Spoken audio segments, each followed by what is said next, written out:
ご乗車ありがとうございました。まもなく終点大阪です。お出口は右側3番乗り場に着きます。乗り換えのご案内をいたします。 JR 神戸線三宮神戸方面は5番、6番乗り場。 JR 宝塚線伊丹宝塚方面快速列車は月割の同じホームの向かい側4番乗り場。普通列車はホーム変わりまして6番乗り場です。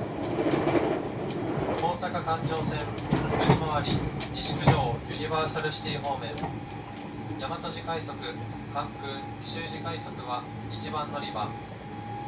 外回り京橋鶴橋方面は2番乗り場です。特急スーパーはくと9号鳥取行きは14時56分。着きました同じホーム3番乗り場です。阪急線、阪神線、地下鉄線ご利用のお客様はお乗り換えです。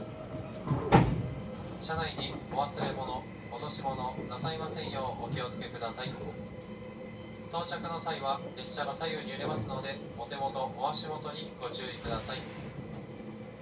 今日も特急サンダーバード号をご利用くださいましてありがとうございました。またのご利用をお待ちしております。 Thank you for using JR West. We will soon arrive at the Osaka terminal.